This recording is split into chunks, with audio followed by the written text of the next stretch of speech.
25 de maio de 2005. A polícia, interrogando os vizinhos da família Almeida, depara-se com uma declaração inesperada. Um deles, um velho chamado João, relata que por volta de 15 de maio, a 1h da madrugada, notou uma fumaça estranha que vinha do jardim dessa família. A fumaça era densa, e o cheiro era tão forte que ele o sentiu mesmo através da janela. Não era apenas cheiro de fogueira, mas algo químico, como se algo não natural estivesse queimando. E isso não foi a única coisa estranha. E ainda por cima, não era apenas fumaça, continua ele olhando na direção do terreno. Era algum tipo de calor incomum.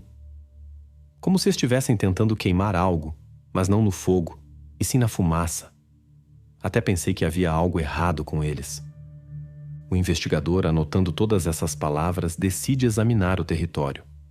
Ele vai ao jardim e imediatamente nota um quadro estranho.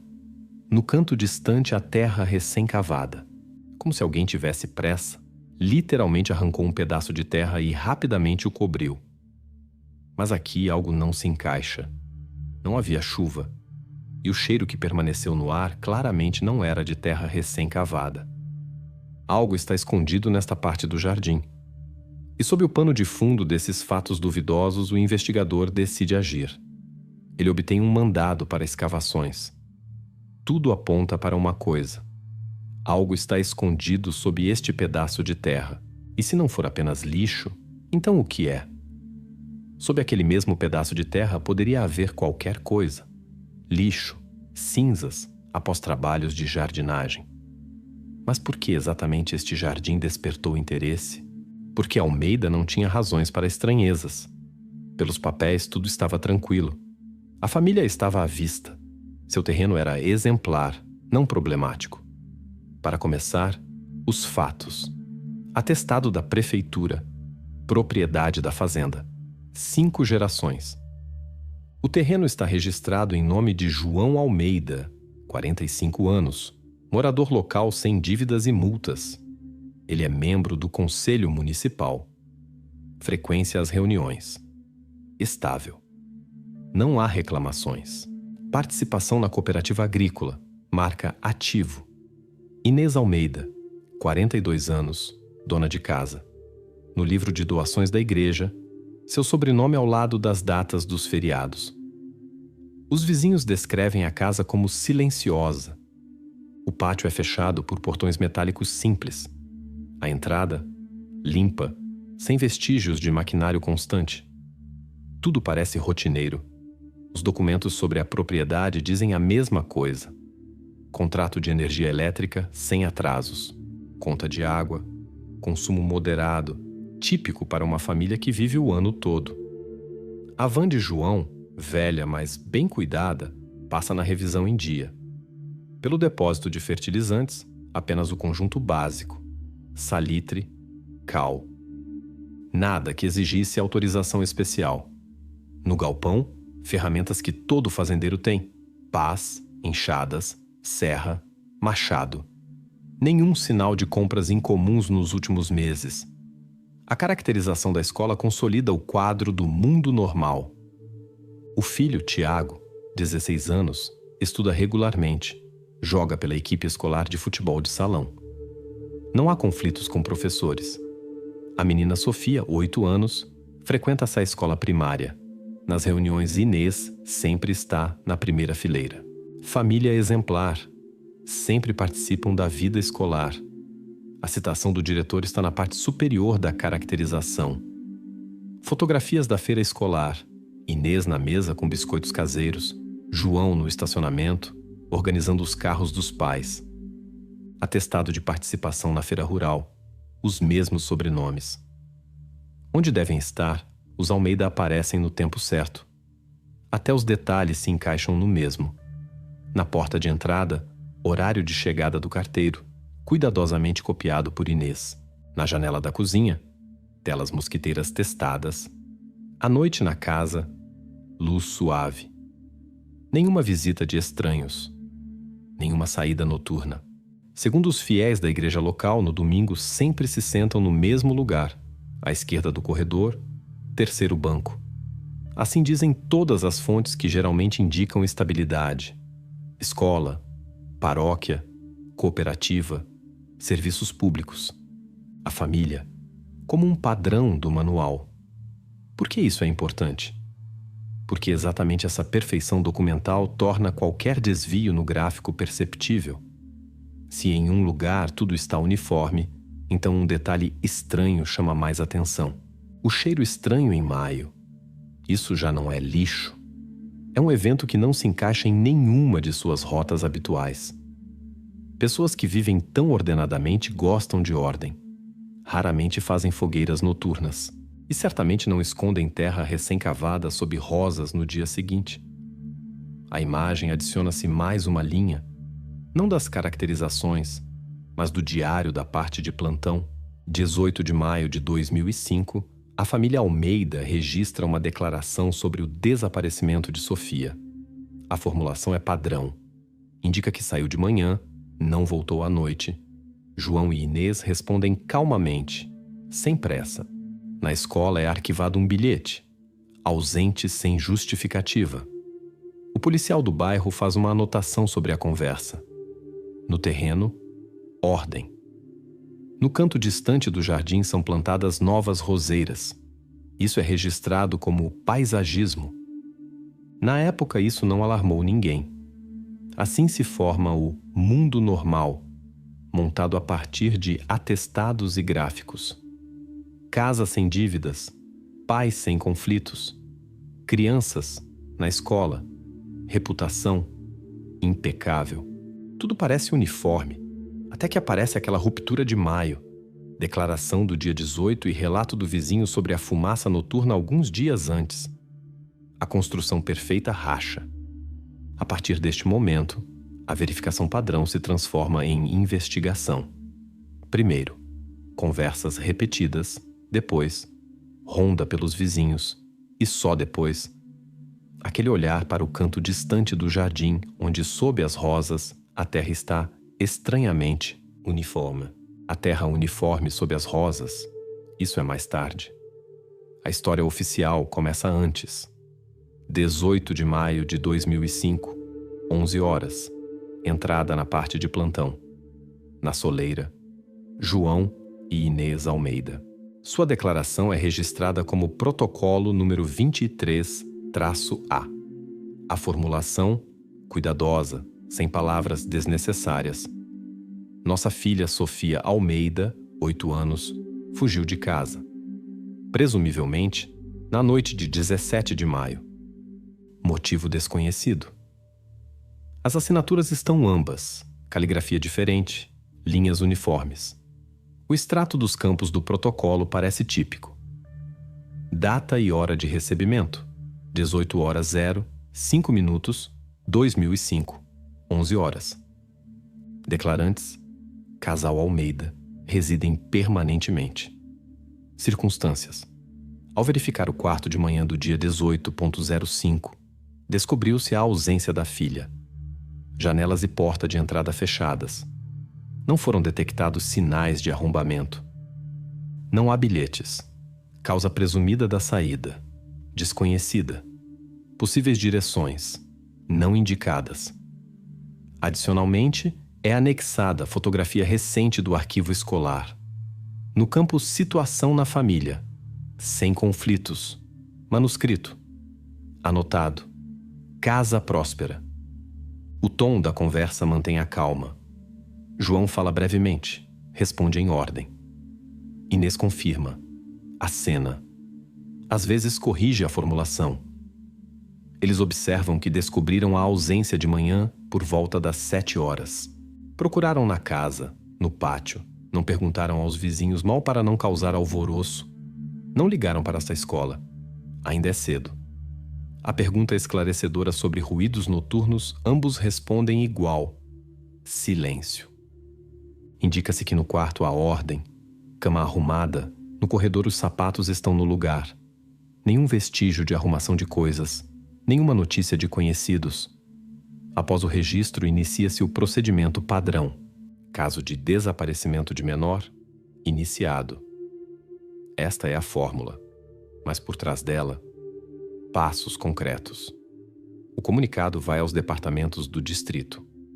Verificam-se hospitais, estação rodoviária, pequena estação na periferia. O policial do bairro esboça a rota primária: casa, caminho para essa escola, loja no cruzamento, terreno baldio atrás da oficina. Paralelamente, combinam a inspeção primária da casa: janelas, portas, pátio, dependências, sem excessos, por instrução. Na cooperativa local, avisam o vigia: se vir a menina, ligar imediatamente. No papel, tudo parece como alarme matinal comum. Linhas claras, campos corretos, anotações nas margens. Famílias sem histerias, explicações cuidadosas, não se atrevem a nomear o motivo da saída. Assim começa qualquer caso similar, com formulações formais e primeiros círculos de busca. Mas exatamente aqui aparece a divergência que depois se tornará principal. Declaração sobre fuga, com data de 18 de maio, e relato do vizinho sobre fumaça noturna alguns dias antes. Essas duas linhas não coincidem.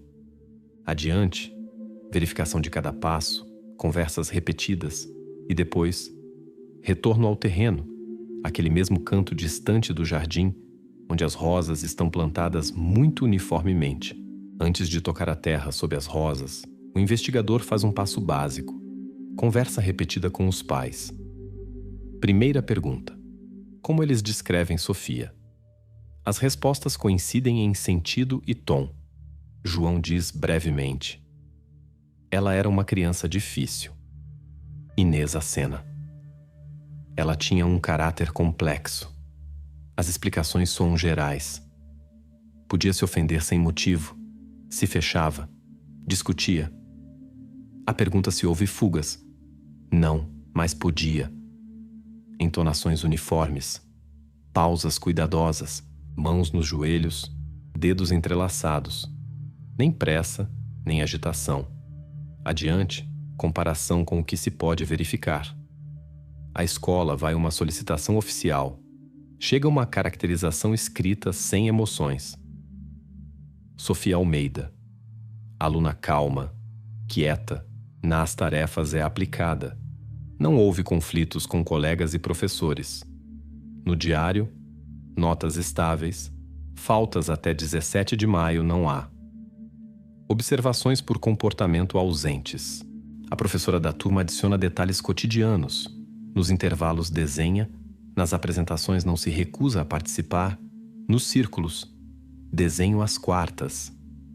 O professor de educação física coloca anotação, dispensada de alguns exercícios por atestado médico.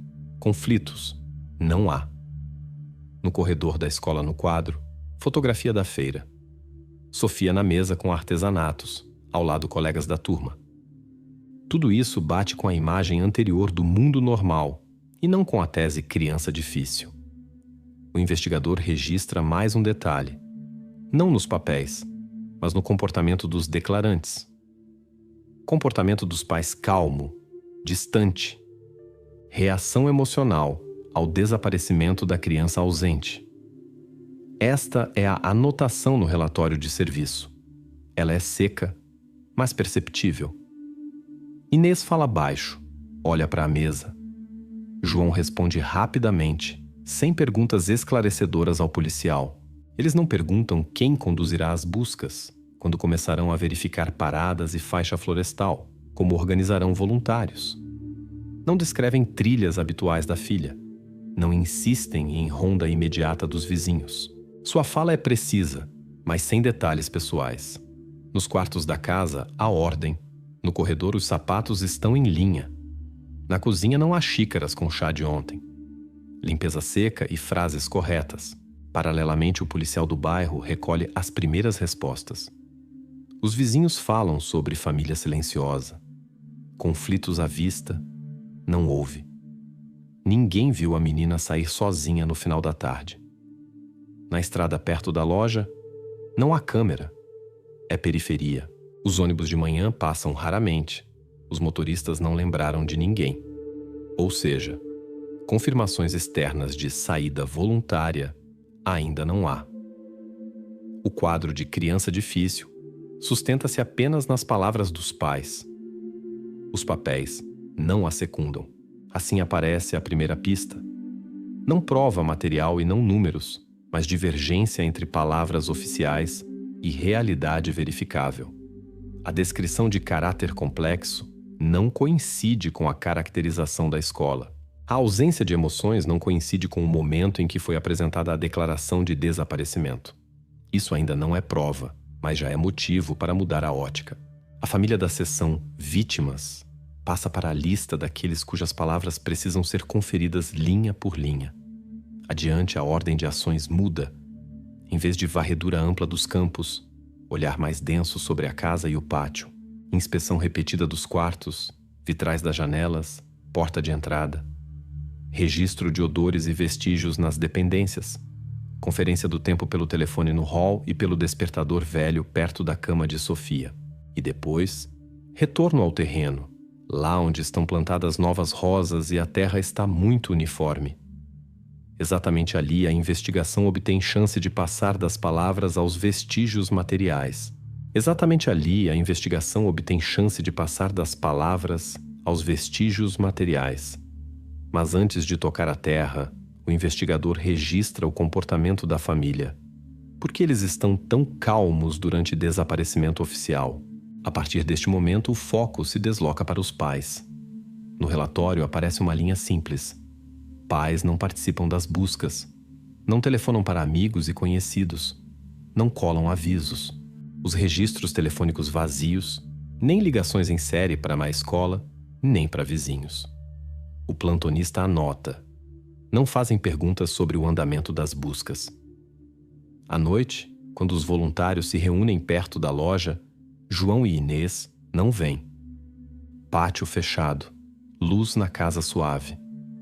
No dia 20 de maio, Inês é vista na loja de jardinagem na estrada. A caixa lembra da compra. Pá, luvas, sacos para terra, 2 mudas de rosas, pacotes com fertilizante. Pagamento em dinheiro. Compra para paisagismo 2 dias após a declaração de desaparecimento. No dia 21 de maio, a vizinha diz que viu trabalho na horta no terreno. Ritmo calmo, sem pressa. Para lá carregam sacos vazios, empilham em pilha uniforme perto do galpão. No dia 22 de maio, João está presente na reunião do Conselho Municipal. Na ata, questões habituais. Irrigação, estrada para a fazenda, distribuição de combustível para a cooperativa. Anotado como presente, votou. Nenhuma folga. Nenhum comentário sobre circunstâncias familiares. No mesmo dia, perto da casa, silêncio. Os voluntários continuam a ronda, mas os donos não saem para eles. Nenhum folheto impresso nos portões. Na cozinha dos Almeida Ordem. Calendário na parede, sem anotações busca, sem telefones para quem ligar. As palavras caráter difícil permanecem na estenografia, mas as ações reais dizem sobre outro. Não há pânico.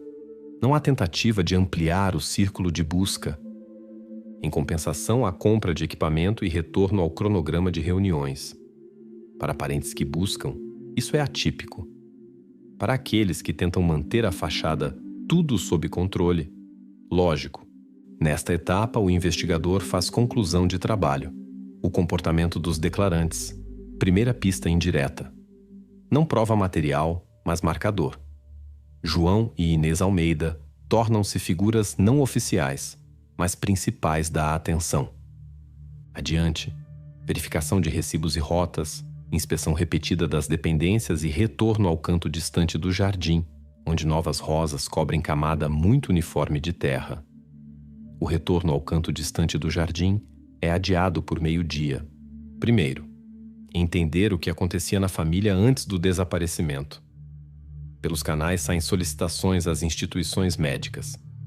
A resposta chega da clínica em Bragança. No final de abril, lá foi registrada a visita da família Almeida. O extrato é seco.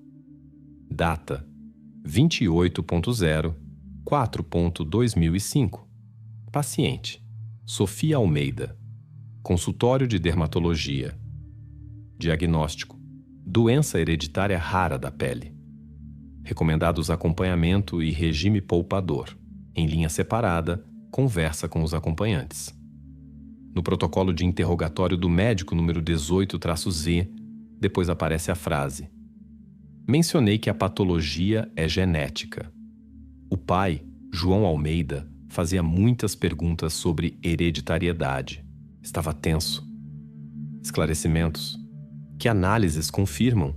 Transmite-se pela linha do pai ou da mãe. Quão precisamente se pode estabelecer a fonte? O médico anota. A mãe calava, olhava para o chão. O pai fazia perguntas rapidamente, interrompia. Este fio médico se liga com o já conhecido.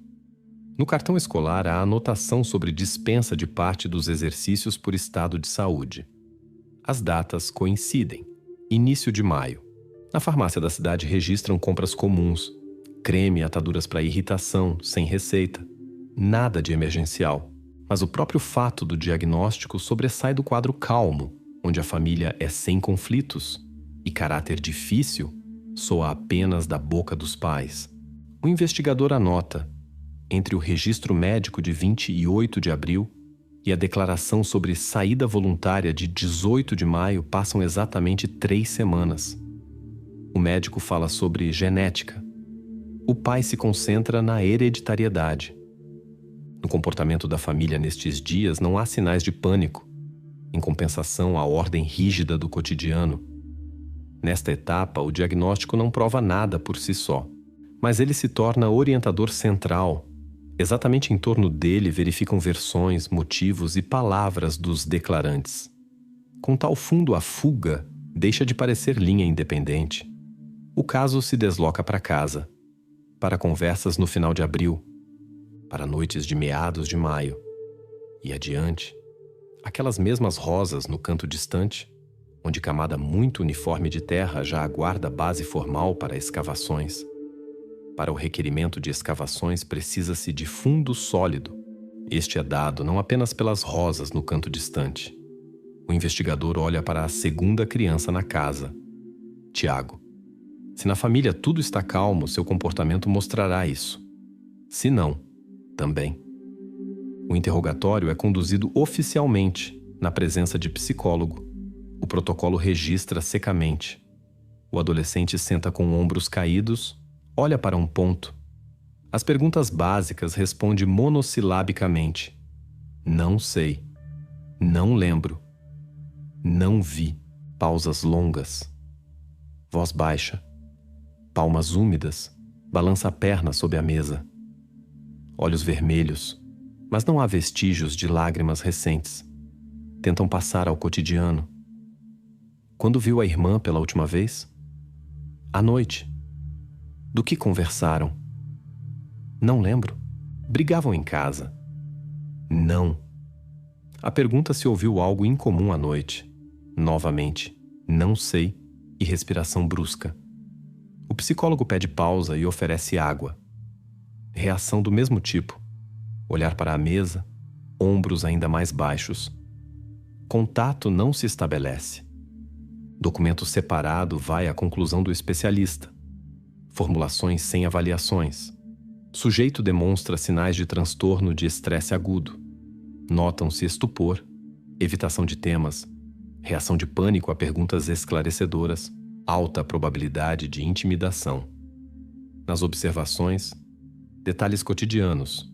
Dorme mal, estremece com sons altos, evita os pais com o olhar.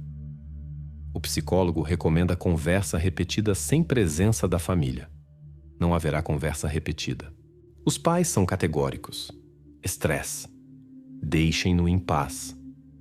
Eles exigem interromper o interrogatório e se referem ao direito de proteger o filho da pressão. Formalmente, isso é admissível. Mas no caso fica mais uma linha. Declarantes impedem a interação do menor com o especialista. Como resultado, a calma dos adultos e o estado de Tiago divergem tanto quanto suas palavras divergem da caracterização escolar de Sofia. Seu comportamento parece mais reação a trauma pesado do que preocupação comum com saída voluntária. Para a investigação, isso não é prova, mas marcador importante. Isso basta para acelerar o próximo estágio, formalizar mandado e retornar ao jardim. Aquelas mesmas rosas e camada muito uniforme de terra. O mandado está formalizado. Manhã de 26 de maio de 2005. No pátio da família Almeida entram criminalistas. Fita, tripés, fixação fotográfica. Ponto. Canto distante, onde recentemente plantaram rosas. Exatamente ali colocam a primeira página. O que está escondido sob elas agora ficará claro. Trabalham devagar. Removem a grama em camadas. A 30 centímetros, camada escura como após fogueira. Cheiro não como de lenha. Ainda mais baixo, aproximadamente a 50 centímetros, a pá bate em cinza solta. O buraco se amplia. Na cinza, pequenos fragmentos brancos. Não pedra e não cal. O perito se inclina, pega com pinça 2 pedacinhos, marca o tamanho na régua. Conclusão preliminar no local soa seca. Objetos parecem fragmentos ósseos calcinados. Cinza e fragmentos embalam em sacos, numeram. O local é dividido em quadrados. Tudo ao redor é peneirado através de peneira. Nas peneiras ficam ainda tais partículas esbranquiçadas. Ao lado, pedaços carbonizados de terra e vestígios de derretimento, característicos de alta temperatura. Registram contorno do foco. Profundidade e distribuição da cinza indicam combustão prolongada em cova cavada. Isso não é fogueira de jardim para grama. No protocolo entra a formulação. Descobertos supostos restos humanos. No local, silêncio. As rosas plantadas por cima parecem cobertura. Camada de terra fresca sobre cinza uniforme, sem inclusões naturais. A partir deste minuto, o caso muda de status. A declaração sobre saída voluntária torna-se parte de outro quadro. Os materiais vão ao laboratório. DNA nos fragmentos ósseos, química da cinza, busca de vestígios de tecidos orgânicos. Paralelamente ampliam perímetro, galpão, instrumentos, local de armazenamento de combustível. Os pais são notificados sobre decisão processual. A investigação move-se das palavras aos fatos, e o próximo ponto na rota é óbvio. Dependências, onde podem ter restado vestígios de preparação e instrumentos que não se encaixam no trabalho comum na fazenda. Os instrumentos do galpão enviam ao laboratório junto com o conteúdo da cova. A resposta às principais perguntas dá a perícia. A quem pertencem os fragmentos? E o que exatamente queimava no foco cavado? Relatório do Laboratório Médico Legal número 45-E. Seção: objetos ósseos. Material: humano. Estado: fragmentos calcinados. Avaliação pelas zonas de crescimento. Idade 7 a 10 anos.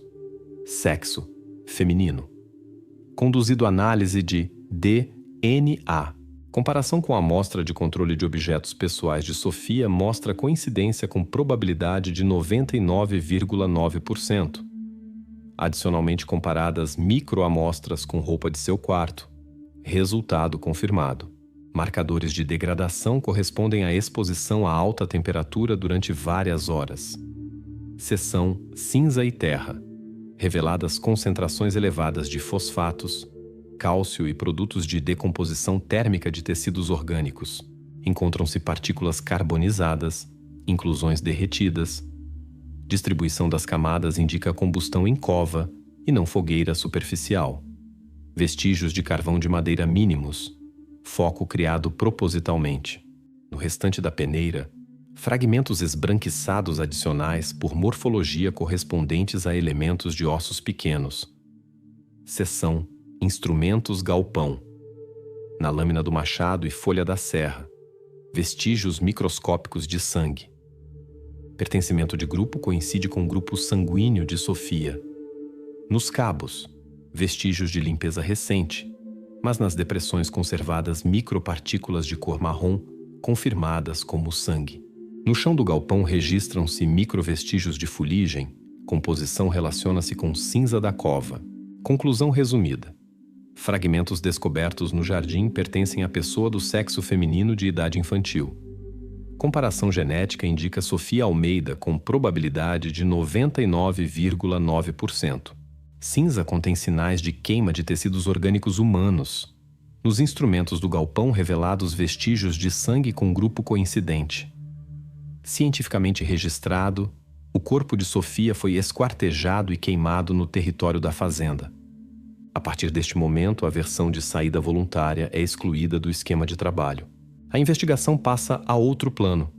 Medidas processuais em relação a João e Inês, apreensão de roupas, verificação de janelas temporais e preparação para acareações. O próximo ponto: interrogatórios, onde cada palavra deles agora será conferida não com atestados, mas com números do relatório número 45-E. O relatório número 45-E risca a versão de saída voluntária. A reação segue imediatamente. O advogado da família Almeida faz declaração na entrada da delegacia. Sofia foi sequestrada. Criminosos a mataram e plantaram restos no jardim para incriminar os pais. João adiciona detalhe: há conflito antigo com o vizinho por causa da fronteira do terreno. Esta é nova linha. Precisa ser verificada. A polícia toma ritmo. O vizinho indicado por João dá explicação. À noite de 15 de maio, ele passa na irmã na cidadezinha através do desfiladeiro. O tempo é fixado pelo recibo da farmácia e pelas ligações do telefone fixo. Há duas testemunhas. A rota de ida e volta é confirmada. No protocolo fica a palavra álibi. Paralelamente, olham os portões e fechaduras dos Almeida, vestígios de arrombamento ausentes. Ferrolho por dentro. O vizinho não tem chaves próprias. Pátio fechado. Na estrada de terra perto do terreno não há vestígios frescos de carro alheio naquele período. Nenhum dos vizinhos viu desconhecidos nos portões. Atividade noturna no jardim houve, mas ela ia de dentro do pátio. Isso é visível pelos vestígios na direção do galpão à cova. A versão de sequestro é verificada padrão. Não há nenhuma ligação com exigências, nem bilhete, nem cartas, extratos telefônicos da família limpos, conversas sobre cotidiano, nenhuma ligação anônima. Na escola, entre amigos, entre professores, ninguém ouviu sobre conflitos que pudessem passar à vingança. No raio das estradas mais próximas não há câmeras, mas nos postos da polícia ausentes, registros sobre carros estranhos à noite na data indicada. O foco retorna ao local onde encontraram cinza. O foco foi cavado antecipadamente. A combustão durou muito. Por cima plantaram rosas. Isso requer tempo e acesso.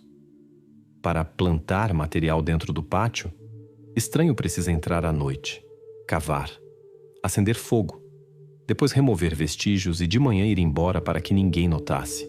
Tal esquema não encontra confirmações, nem ruídos, nem luz de faróis, nem movimento atrás dos portões sobre os quais pudessem contar os vizinhos.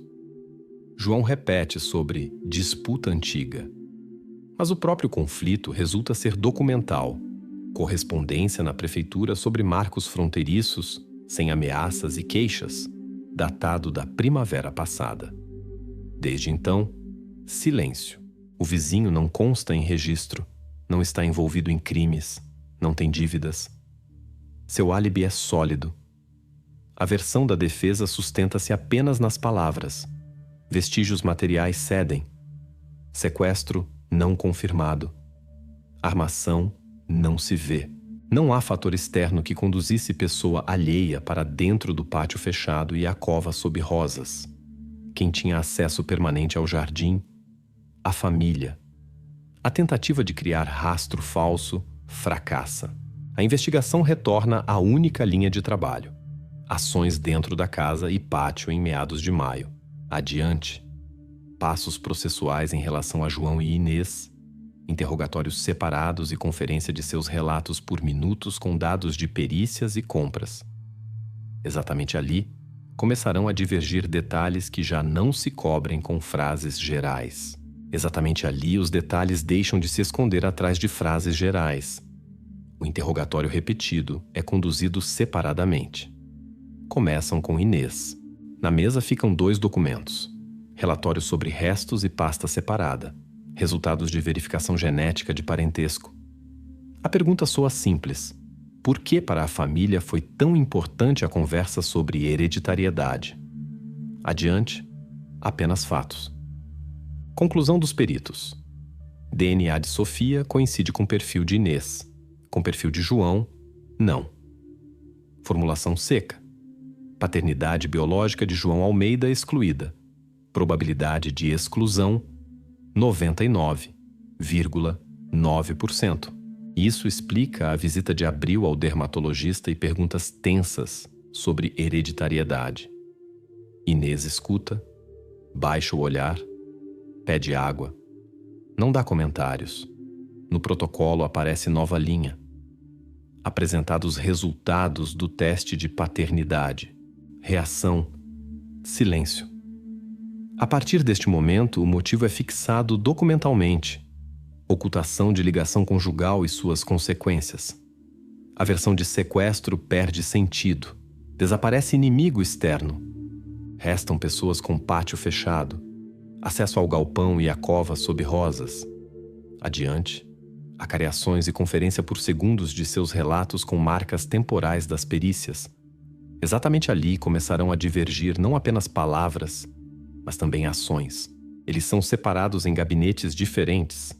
Em cada mesa, gravador, pasta com relatório número 45-E e resultado do teste de parentesco. A formulação soa clara. Sofia não é filha de João por linha de sangue. O que dirão quando o motivo foi colocado na mesa? Começam com João. O protocolo registra a sequência. Investigador. Sofia não é sua filha. Pausa. 8 segundos. João Almeida. Este sangue não é meu. Mostram-lhe foto do galpão e lista de achados nos instrumentos. De onde os vestígios? Trabalhava na propriedade. Onde estava Sofia 15 de maio? Silêncio. O investigador enumera o tempo. 0 horas e 40 minutos. Luz no galpão, 1 hora e 10 minutos. Cheiro de fumaça nos vizinhos, 6 horas e 20 minutos. Terra fresca. O que queimavam? Lixo. Por que à noite? Assim é mais conveniente. Ele não discute com resultados dos testes e não comenta cinza com sinais de orgânica. Repete sempre o mesmo. Eu não toquei. Este sangue não é meu. A pergunta quem plantou rosas. A esposa comprou, eu ajudei. No gabinete vizinho, Inês. Leem para ela a conclusão sobre restos e separadamente. Exclusão de paternidade. Investigador. Você confessou ao marido a traição? Inês Almeida. Cometi um erro. Quando disse sobre isso? Recentemente. O que fez com a filha? Eu devia corrigir tudo. Ela especifica. A família. A pergunta, o que significa corrigir? Silêncio. Sua assinatura está sob o recibo da loja de jardinagem de 20 de maio. Para que equipamento? Jardim. Primavera. Por que rosas sobre terra fresca no canto distante? Cobriam cova com lixo, o psicólogo anota. Não há choro. Fala uniforme. Olhar para o lado. As acareações colocam quadros parados. À noite do dia 15 vocês estavam em casa? João acena. Viram a esposa? Sim, no pátio. Inês, em sua estenografia, diz diferente. Deitei-me mais cedo. A pergunta sobre o filho, ambos respondem igual. Dormia. Depois pedem para não incomodá-lo. O investigador lembra. Antes eles proibiram o interrogatório repetido de Tiago. Motivo. Estresse. No gravador registra-se simultâneo sim. Não há confissão direta. Mas no protocolo ficam frases que consolidam o quadro.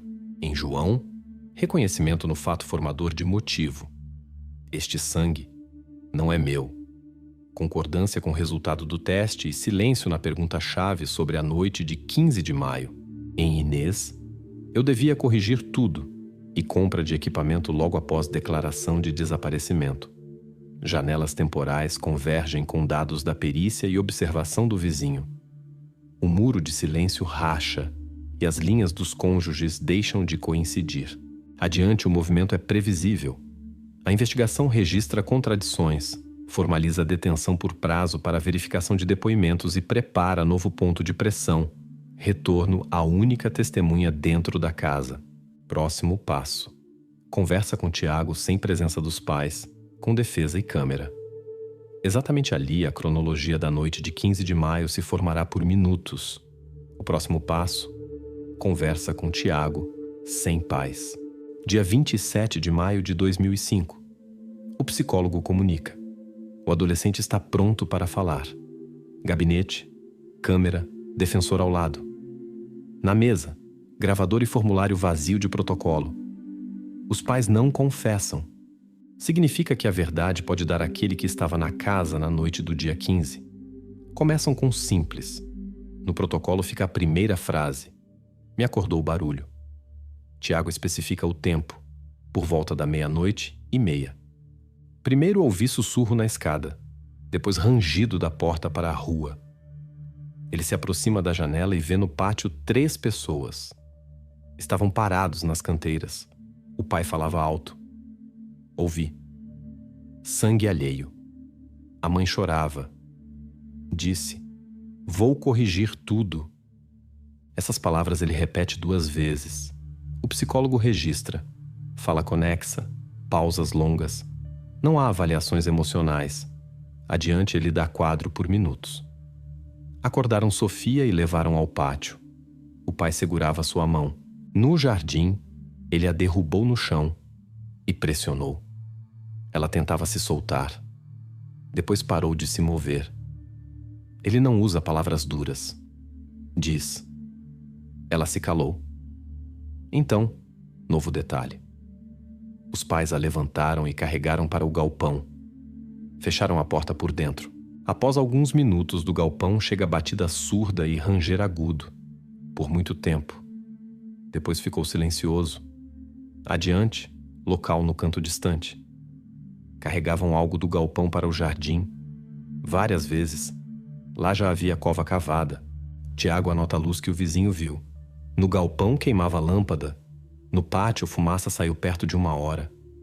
Ele diz que não saiu do quarto. Tinha medo. Depois, por muito tempo cheirava queimado.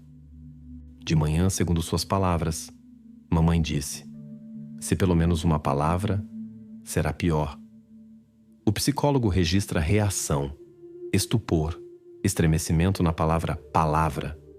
A estenografia sincroniza com dados externos. Tempo, por volta de 1 hora, se sobrepõe à observação vizinha de fumaça densa.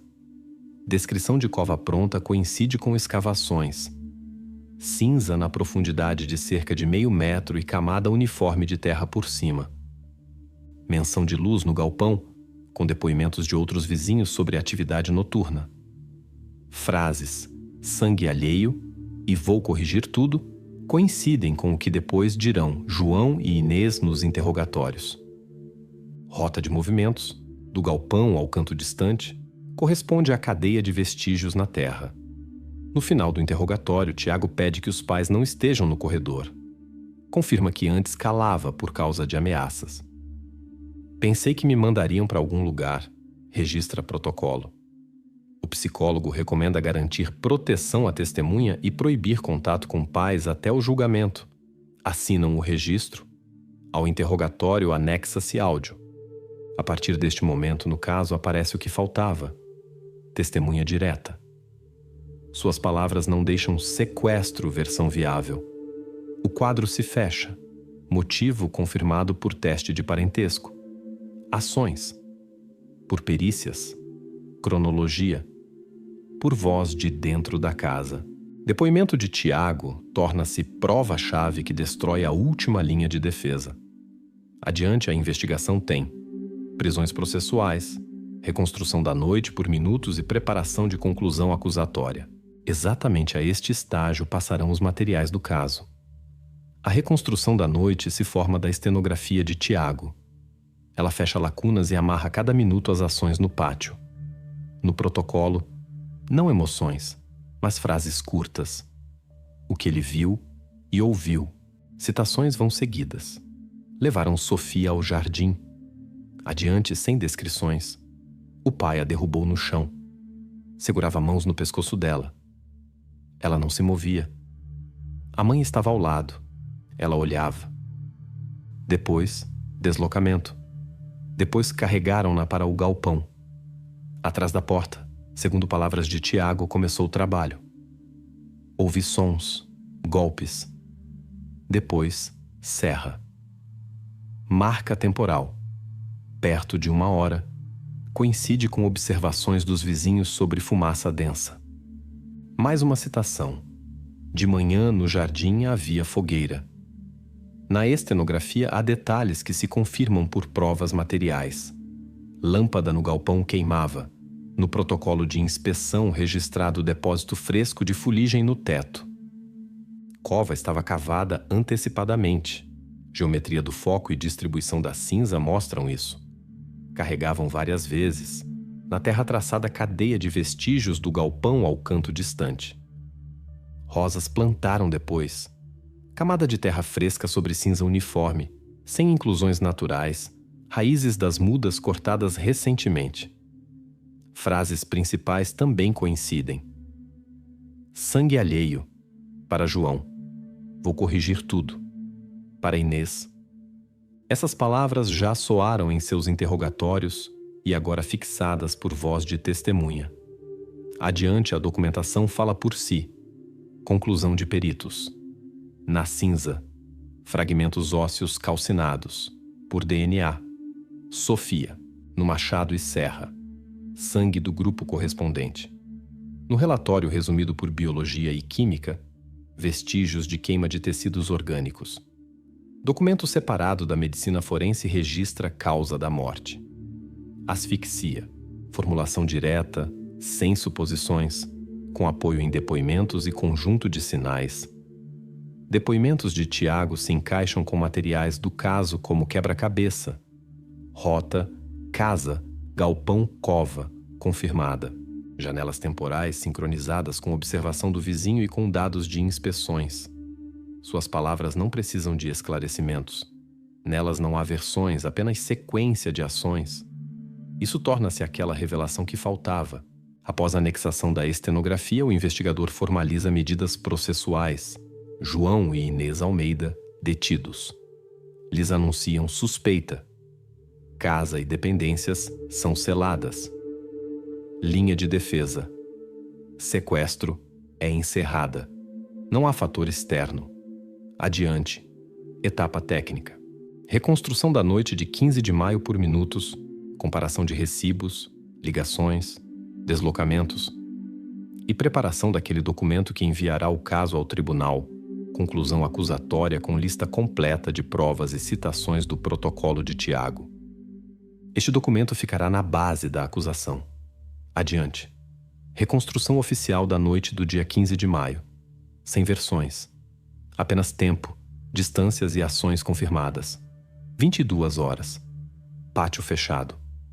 João e Inês levam Sofia ao jardim. Marca temporal toma-se dos depoimentos de Tiago e vestígios cotidianos. No hall, relógio parou às 21h58. Após dar corda, ponteiros vão adiante. Às 22h03, datada a última anotação no Minutes e caderno na cozinha. 22h05. Nas canteiras distantes acontece supressão de resistência. No resumo da medicina forense, causa da morte nomeada asfixia. Este ponto de tempo, fixado por depoimentos de Tiago e ausência de sons na casa após 22h07, segundo palavras dos vizinhos atrás da parede. Sinais de luta na casa não encontrados. 22h15. Corpo sem vida. Transferem ao galpão. Distância. Cerca de 20 metros. Na terra entre casa e galpão revelada cadeia de vestígios, coincidente por largura do passo com vestígios de João. No ferrolho da porta. Vestígios frescos de graxa e micropartículas de fuligem, idênticas ao composition do foco. 22h30. 1 hora. Dentro do galpão executam-se ações para ocultação. Ferramentas. serra e machado com vestígios de sangue, coincidente por grupo com Sofia. Nos cabos, vestígios de limpeza recente. No teto da lâmpada, fuligem depositada em período curto. Esta fase confirma-se por depoimentos de Tiago e janela temporal de funcionamento da iluminação. Vizinho em frente, viu luz por volta da meia-noite. 1 hora, 4 horas. Transferência de fragmentos à cova cavada antecipadamente no canto distante do jardim. Distância, cerca de 30 metros. Na rota do galpão à cova, rastreados múltiplos cruzamentos de vestígios em 2 direções. Na própria cova, camada de cinza e cinzas na profundidade de cerca de 50 centímetros. Nela, fragmentos ósseos calcinados.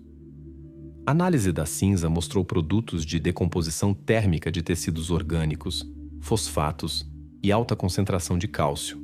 Vizinho registra fumaça densa, por volta de 1 hora. Isso coincide com pico de combustão. Vestígios de adição de lenha fresca quase não há. Foco mantinha-se longo e uniformemente.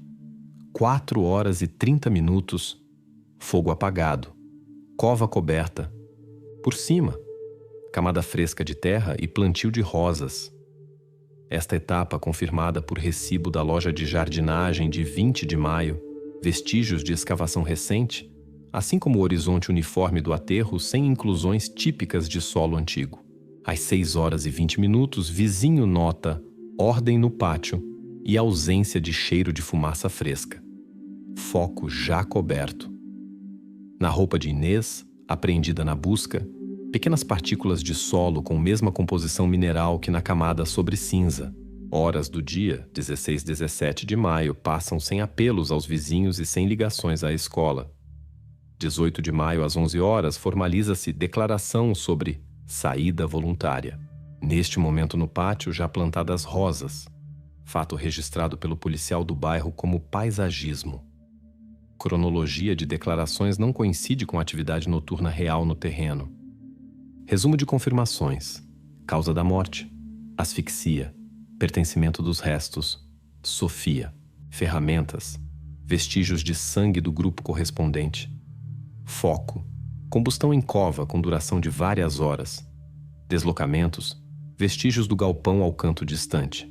Depoimentos de Tiago coincidem com cada marca-chave. Tempo, local, rota e frases que soaram naquela noite. Assim, a sequência fica: 22 horas. Levam ao jardim. 22 horas e 5 minutos. Cessação da respiração. 22 horas e 15 minutos. Transferência ao galpão. 22 horas e 30 minutos. 1 hora.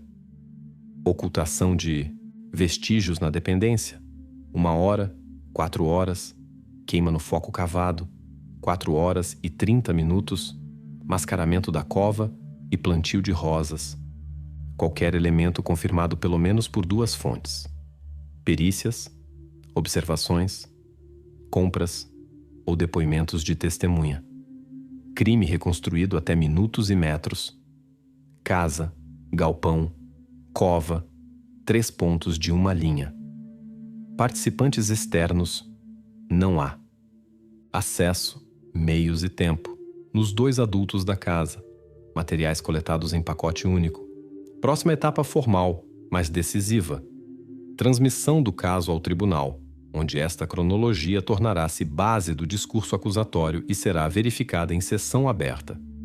A resposta dá a sentença. Abril de 2006, Tribunal em Bragança. No banco dos réus, João e Inês Almeida.